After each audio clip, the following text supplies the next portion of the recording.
Bonsoir et bienvenue dans Magazine Plus, votre rendez-vous d'informations socio-politico-religieux. Dans ce numéro, nous recevons pour vous M. Philippe Makassi, président de la fondation qui porte son nom. Avec lui, nous allons aborder la question du patrimoine congolais détenu par la Belgique. Poursuivons cette édition avec la page Religion. L'Église missionnaire des rachetés de l'Éternel a réuni les femmes du 22 au 24 décembre autour du thème Moyibi Akotikala Kaka Moyibi Maman Lamuka, tiré du livre des Jean, chapitre 10 au verset 10. Pour un temps de prière, d'enseignement et d'édification. David Odia, ses reportages. Les femmes de l'Église missionnaire des rachetés de l'Éternel ont clôturé ce mercredi 24 décembre dans la matinée les 3 jours de leur convention annuelle. Dans une ambiance de louanges, elles ont dansé à la gloire des dieux tout-puissants, accompagnées par les chantres de l'Église. Ces moments ont été suivis des prestations individuelles où plusieurs fidèles ont exalté le Seigneur à travers des chants d'allégresse.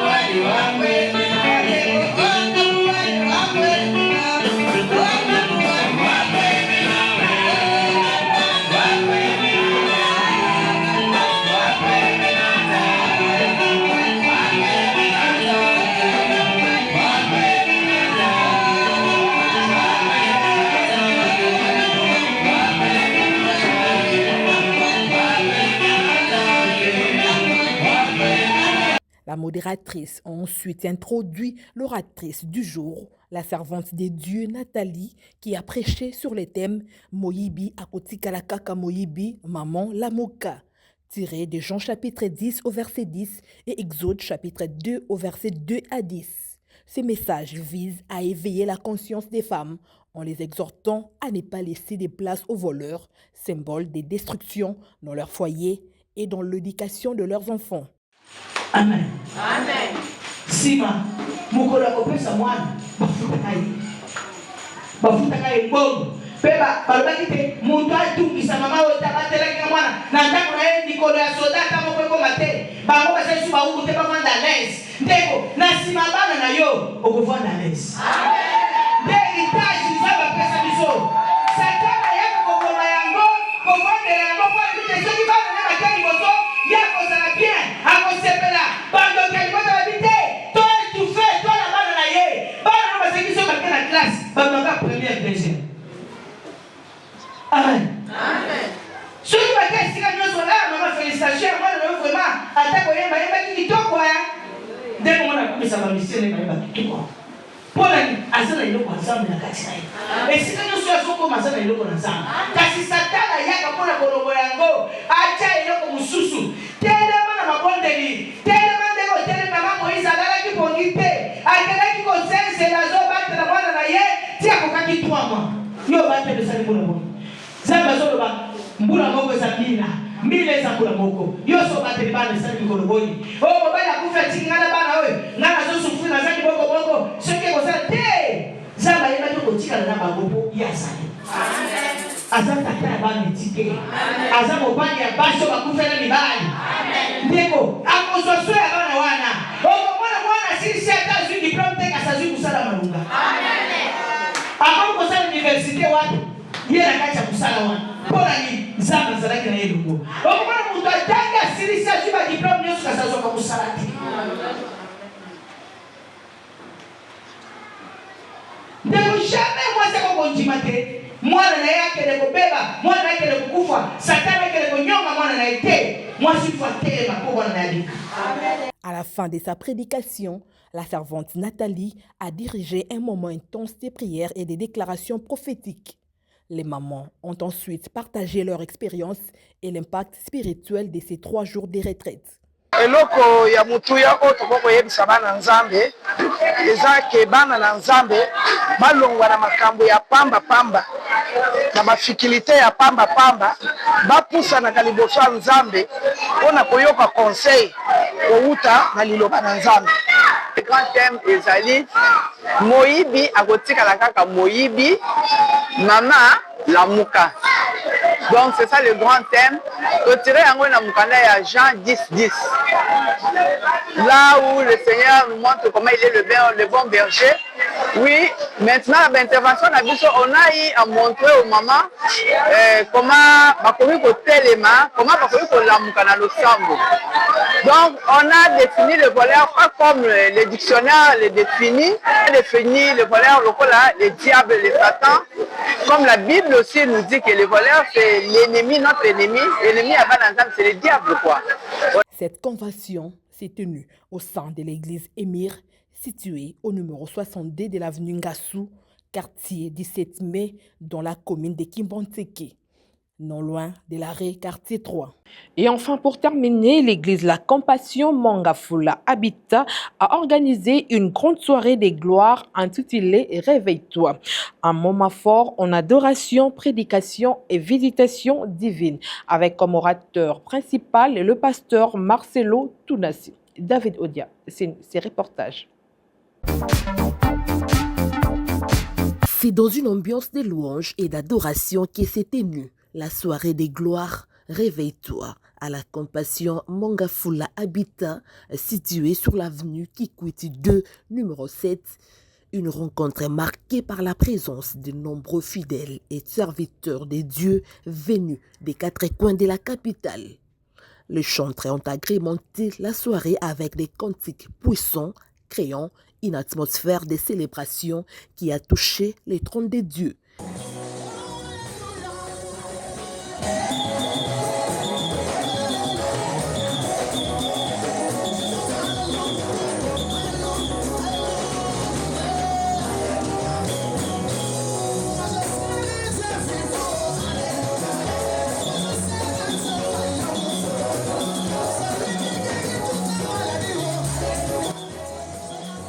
Le pasteur Lionel Wanza, hôte de l'activité, a introduit l'orateur principal du jour, le pasteur Marcelo Tounassi, visionnaire des églises La Compassion.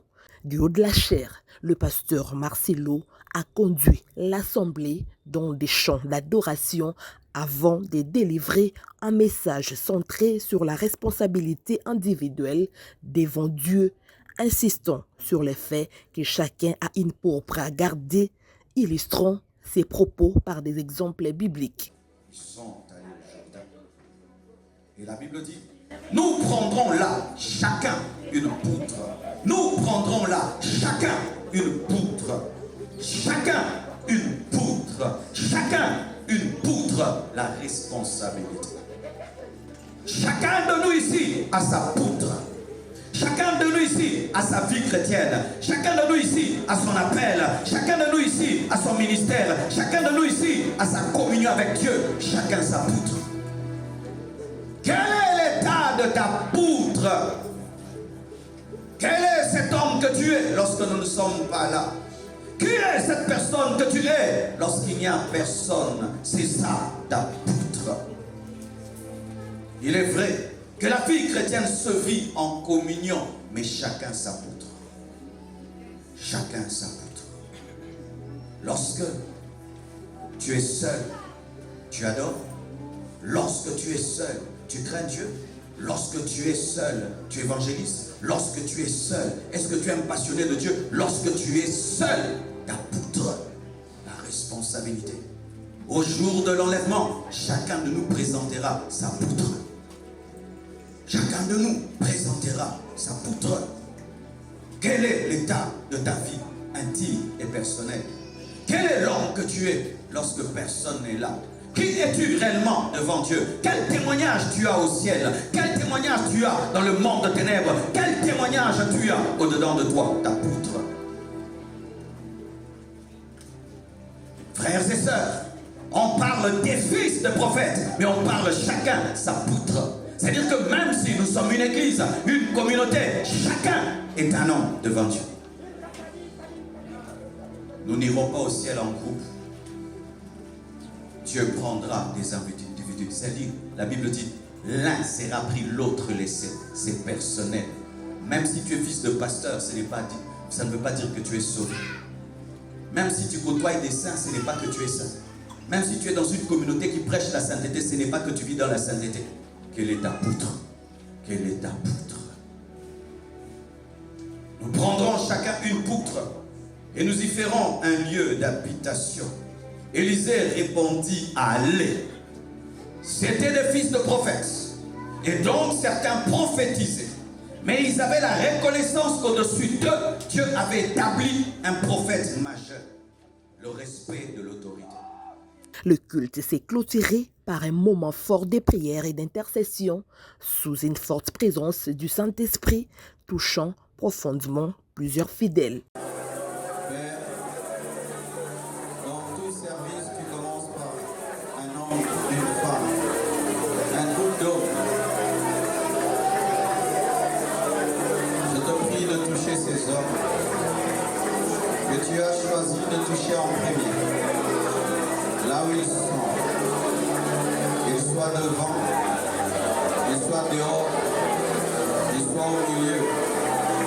Que ta main les touche, que ta main les touche, que ta main les touche, que ta main les touche, que ta main les touche, que ta main les touche, que ta main les touche, que ta main les touche, que ta main les touche, que ta main les touche. Reçois, amène-les.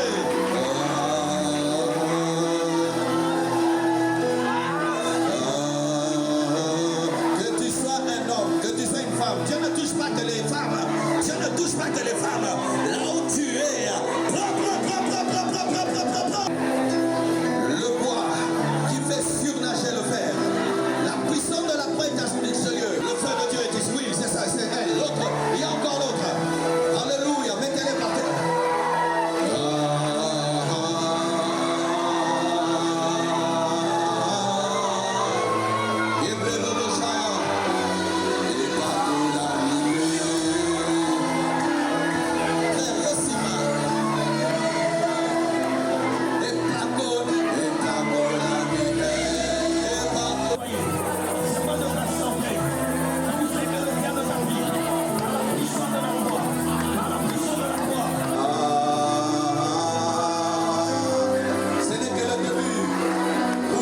Comme je l'ai rappelé au début, nous avons reçu pour vous M. Philippe Makassi qui nous parle du patrimoine congolais détenu encore par la Belgique. Pour en parler, nous recevons pour vous M. Philippe Makassi, président de la fondation FOFIMA, estime qu'il n'y a pas eu remise et reprise officielle entre la Belgique et la RDC. Bonjour, M. Philippe Makassi. Bonjour, Madame la journaliste. J'espère que vous allez bien. Oui, je vais bien. Ce n'est pas la première fois de participer à ce numéro de Magazine Plus, je rappelle. Ouais. Monsieur Philippe Makassi est notre invité d'aujourd'hui qui va nous parler d'une manière officielle sur ces démarches entreprises pour les revendications du patrimoine congolais par la Belgique. 65 ans après l'indépendance, pourquoi revendiquer aujourd'hui les patrimoines congolais conservés en Belgique? Merci, Madame, pour la parole. 65 ans après l'indépendance, on aurait déjà, depuis 65 ans, aujourd'hui, on se serait pris en charge. On serait déjà vraiment autonome. On serait déjà en train de nous développer.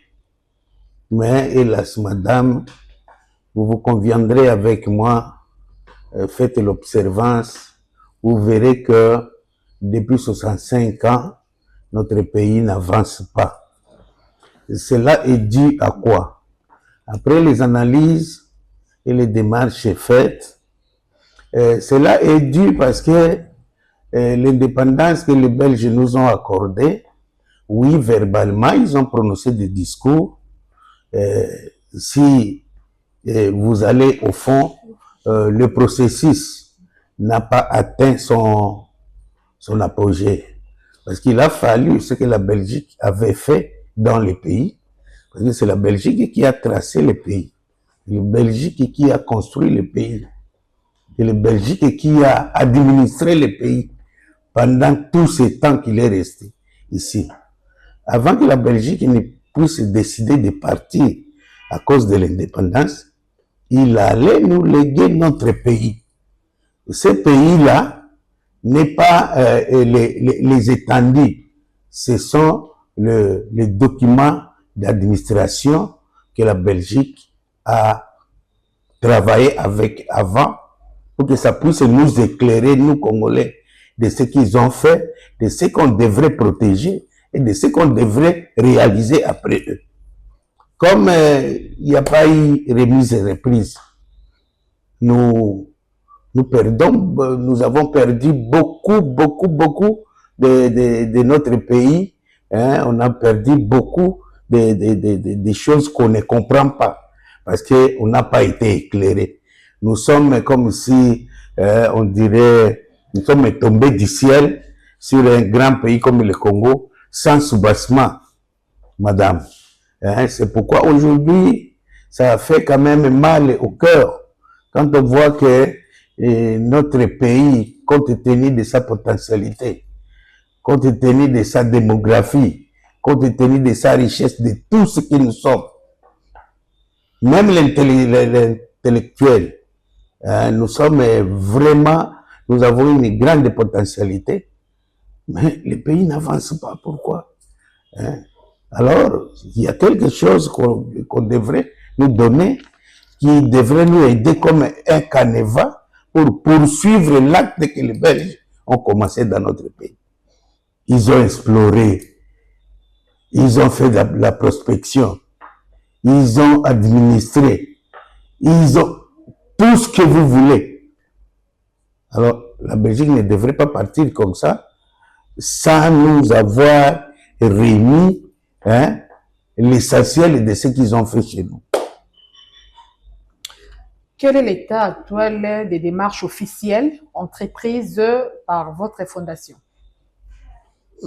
Bon, madame, l'état officiel des démarches entreprises auprès du gouvernement, notre gouvernement est sceptique, je ne comprends pas. Notre gouvernement ne correspond pas, c'est comme si ça ne l'intéresse pas, ça ne leur intéresse pas. Et pourtant, le gouvernement, c'est l'acte, c'est vraiment l'organe qui devrait être en premier en train d'organiser cette rencontre pour soutirer à la Belgique les éléments nécessaires pour notre pays. Je donne toujours un exemple. La Belgique, quand ils ont délimité le pays, ils ont placé des bornes. Alors ces bornes devraient être les jours de la remise et reprise, faire l'objet de la remise et reprise. Un des éléments de la remise et reprise le plus important. Alors les Congolais devraient savoir, ils ont combien de bornes dans leurs limites avec les autres pays. Et ces bornes sont où? Comme on ne connaît rien, le petit Rwanda nous réclame que nous avons son espace. L'Angola nous réclame que nous avons son espace.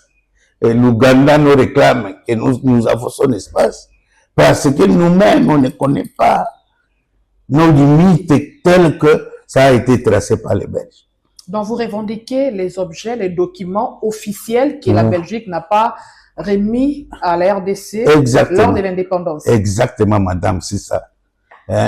Si on nous avait remis les documents, on nous avait remis les faits que eux ils ont travaillé dessus, ça nous orienterait vers un développement. Parce qu'il y a toujours un commencement dans toute chose. Le commencement du Congo vient de la colonisation de Belges. Ce sont eux qui ont commencé le Congo. Avant de partir, il fallait nous léguer, nous maintenant, nous Congolais, notre Congo. Mais ce qu'ils n'ont pas fait. Ce qu'ils n'ont pas fait. Alors comment nous on peut avancer alors qu'on n'a pas la base, le départ de notre pays. D'une manière officielle, la Belgique avait remis la don de Lumumba, mais comment revendiquez-vous encore les patrimoines congolais? Parce que vous parlez des bornes, des limites entre le pays frontalier et la RDC.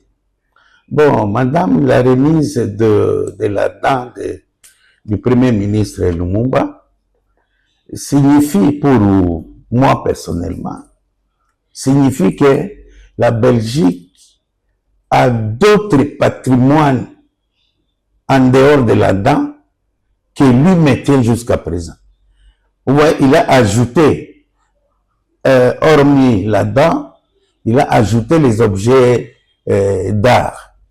Bon, s'il avait la bonne volonté, il aurait ajouté d'autres, la cartographie du pays, il aurait ajouté les documents administratifs du pays. Même je parierais, parce que au passage du roi Philippe ces derniers temps, ça a circulé dans des réseaux les actes de l'indépendance. C'est-à-dire l'acte que la Belgique a fait pour le Congo, pour signifier que le Congo est indépendant. Dès lors, ça n'a pas été remis. On venait de le voir tout de suite ici, avec la gestion du président Tshisekedi. Hein? Ce n'est que cet extrait des documents-là, hein? Extrait que la Belgique a signé pour l'indépendance du Congo. Et depuis tout ce temps, pourquoi on ne nous a pas remis officiellement? Alors, je souhaite à ce que le gouvernement sorte de la léthargie, le gouvernement sorte dans les cocons qu'il s'enferme, qu'on revendique à la Belgique de nous, hein, de se retrouver autour d'une table et de parler de cette affaire qui est cruciale pour notre pays. Sinon, hein, nous resterons toujours croupis derrière les autres parce qu'on n'est pas éclairé. Vous avez eu à introduire les lettres dans le gouvernement congolais comme dans le gouvernement belge, Oui. jusqu'à avoir l'accusé des réceptions. Pour vous, quel rôle devrait jouer le gouvernement congolais dans ces combats? Parce que vous êtes congolais. Oui, madame, en dépit de plusieurs démarches effectuées auprès de notre gouvernement, je venais d'élaborer un document. Et dans ce document, j'ai voulu que ce soit conjoint. Parce que je n'ai pas voulu séparer que le gouvernement congolais et le gouvernement belge puissent se dire que non, il s'est adressé, il a omis de nous remettre. Non, les documents que j'ai élaborés ces derniers temps, ça concernait, j'ai expédié au gouvernement congolais et j'ai expédié au gouvernement belge. Au contraire, pour le gouvernement belge, le premier ministre belge m'a accusé réception du document. Mais sauf le gouvernement congolais qui devrait jouer un rôle important dans ce que nous sommes en train de chercher, n'a pas réagi jusqu'à présent. Donc vous sollicitez, soit vous demandez la réponse du gouvernement congolais, parce que le gouvernement belge vous a déjà répondu. Bon, notre gouvernement, oui, je demande leur implication. Okay. Je demande leur implication dans les dossiers. Parce que je ne peux pas seul revendiquer le patrimoine national. C'est une affaire nationale. Ce n'est pas pour un individu. Et c'est pour le bien de tous les Congolais. Toutes tendances confondues. Des politiciens de l'opposition, des politiciens du pouvoir. Tout le monde doit en tirer profit. Ça nous concerne. C'est pourquoi j'en demande, j'en appelle au gouvernement de s'impliquer. Et ça ne demande que leur volonté. Ça ne demande que la bonne volonté. Parce que pour s'impliquer dans cette affaire, il suffit de constituer une délégation parlementaire. Une délégation parlementaire. Ce n'est pas l'argent qui manque au gouvernement pour soutenir une délégation qui va aller rencontrer la Belgique. Ce n'est pas l'argent qui manque. Et ce n'est pas l'argent d'une personne, c'est l'argent du pays. On choisit quelques députés nationaux, quelques sénateurs et avec d'autres observateurs. Ils vont voir la Belgique pour qu'on se détermine qu'est-ce que la Belgique devrait nous donner avant son départ. Vous avez reçu une réponse favorable de la part des autorités belges, parce que vous dites le gouvernement congolais, jusqu'à aujourd'hui, le gouvernement congolais ne vous a pas encore répondu. De la part de la Belgique, le gouvernement belge vous a répondu. Vous avez une réponse favorable? Bon, le gouvernement belge m'a répondu dans le sens de l'accusé de réception. Et il m'a dit, là, ils prennent bonne note, ils vont me faire signe. Je ne sais pas, après leur concertation, après quoi, je ne sais pas, ils vont me faire signe comment, jusque-là, ils ne m'ont encore rien dit. Mais l'accusé de réception, ils ont vu notre document, ils ont lu, on est certain qu'ils ont lu notre document, parce qu'ils nous ont accusé de réception. Donc, vous attendez une suite favorable de la part du gouvernement congolais. Jusqu'à aujourd'hui, ne vous a pas répondu au moment où les lettres sont introduites dans les parlements, dans la présidence, à la primature, oui, et dans les différents ministères. Oui, c'est ce que j'attends. J'attends que le gouvernement puisse vouloir s'impliquer dans ces dossiers. Madame, vous verrez ce que nous traversons aujourd'hui. Je voudrais faire appel aussi aux vaillants prophètes de la divinité. Parce que jusque-là, les prophètes n'ont même pas encore découvert qui est vraiment à la base de la souffrance congolaise. C'est inconcevable. Qui est à la base des souffrances congolaises? C'est la Belgique. C'est la Belgique qui va nous relever de ces malheurs. C'est la Belgique. Si la Belgique nous remet, si on se retrouve autour d'une table avec la Belgique, ce qu'on aura récolté de la Belgique, ça va faire de ces pays le véritable paradis que Dieu a voulu. Donc, si je comprends bien, il y a la Belgique, à l'époque coloniale, a pillé les ressources, soit le patrimoine congolais, on peut dire ça comme ça. Bon, madame... Soit peut-on parler d'un pillage structuré du patrimoine congolais à l'époque coloniale? Madame, je ne voudrais pas parler de piller, parce que c'était leur temps.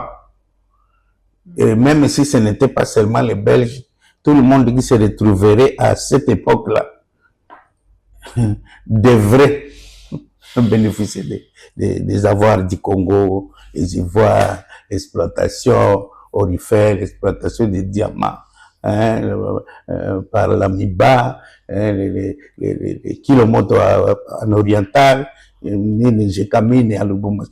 Tout ça, ce sont des... On ne compte pas. Ils devraient faire ça parce qu'ils étaient là. Ils devraient faire ça. Quelles seraient les conséquences symboliques et politiques d'un retour officiel du patrimoine congolais? Si aujourd'hui la Belgique décide de vous répondre favorablement et le gouvernement congolais, quelles seraient alors les conséquences symboliques et politiques d'un retour officiel? Bon, les conséquences symboliques et officielles seraient, selon moi, si ça ne dépendait que de moi, que ce 30 juin 2026. Ça fera 66 ans. Oui. 30 juin oui. 2026. Mais qu'on mette quand même effet à cette affaire, si c'était bon. J'aurais souhaité que le 30 juin 2026, que ce soit les 30 historiques, symboliques, où la Belgique les Congos auront à échanger ce que la Belgique devait au Congo et que les Congolais recevraient ça officiellement le jour de l'indépendance du 2026. Vous souhaiterez que ces patrimoines soient remis le jour de l'indépendance de la RDC, c'est-à-dire le 30 juin 2026. Oui. Là, ça sera 66 ans après l'indépendance de la RDC. Oui. La Belgique remet les patrimoines officiels de la RDC détenus. Oui, oui, c'est ce que moi je souhaite. Mais avec le climat politique actuel, pensez-vous que ça sera possible, cette activité, ou soit ça sera d'une manière officielle avec le climat politique qui traverse la RDC? Madame, bon, vous voyez, même si le pays est dans un déséquilibre, mais ça n'empêche pas de démarcher. Si les démarches... Avec l'insécurité à l'Est. Ah oui. Mais le président a été quand même aux États-Unis, signé des accords aux États-Unis, alors que la guerre est là. Il va en Asie, il va un peu partout. Qu'est-ce qui empêcherait qu'on aille en Belgique, même si il y a la guerre? Est-ce que le peuple congolais est conscient de vos démarches? Ils seront conscients. Qu'est-ce que le jeune peut faire? Le jeune congolais, je parle des jeunes congolais. Qu'est-ce que la jeunesse congolaise peut faire pour vous aider, ou soit peut faire pour que le patrimoine congolais soit remis d'une manière officielle par la Belgique? Bon, madame, je ne voudrais pas anticiper les choses. Bon, je voulais d'abord que les gouvernements se saisissent de la portée du message que je leur apporte. Une fois que le gouvernement s'en saisit, c'est alors qu'on va évaluer ce que la jeunesse peut faire. Je ne voudrais pas anticiper, parce que nous sommes en train de contacter les jeunes et nous lisent. On parle avec eux dans des réseaux sociaux. Ils ont des réactions. Ils veulent des représentations de fonctionnement un peu partout là, pour qu'ils commencent à sensibiliser les gens pour le bien fondé de ces projets.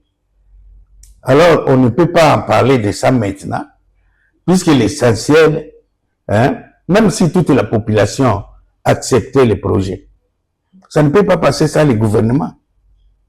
Est-ce que la population va venir constituer une délégation parlementaire qui va financer les déplacements, la population? Non, c'est le gouvernement.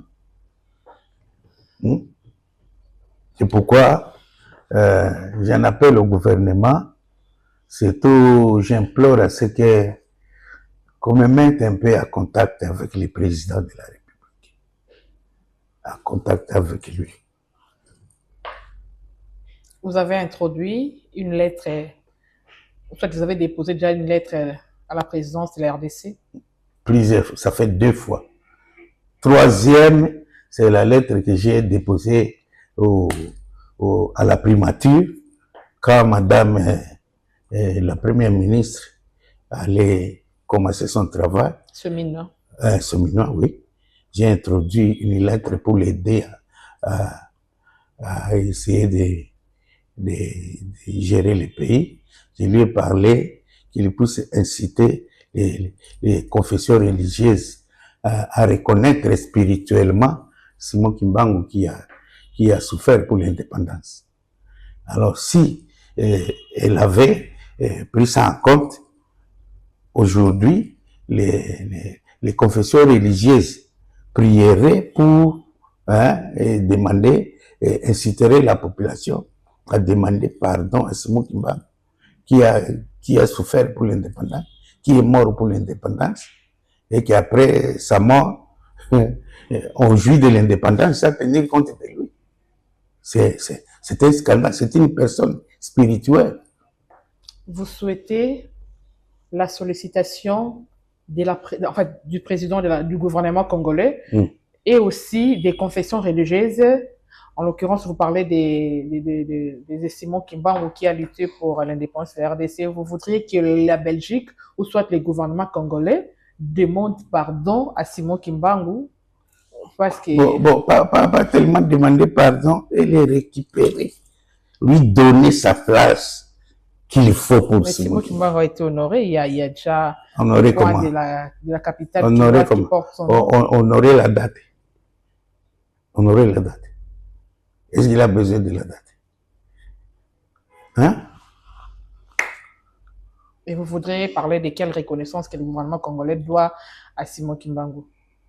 Pour soit vrai à Simon Kimbangu. Mais personnellement, j'aurais souhaité que Simon Kimbangu, par l'entremise du gouvernement, soit reconnu comme un héros, le premier héros national. De la même manière, Lumumba, qu'on a reconnu Lumumba. Lumumba, oui, Lumumba, c'est un héros. Hein? Mais Lumumba n'est pas entré en prison comme Simon Kimbangu. Simon, qui a fait 30 ans en prison et il n'en est pas sorti. Il est mort en prison pour l'indépendance du pays. Aux revendications du patrimoine congolais à la Belgique, mais aussi que le gouvernement congolais reconnaisse Simon Kimbangu comme le père de l'indépendance de la RDC. C'est ça, madame. C'est ça. C'est comme si on a une malédiction.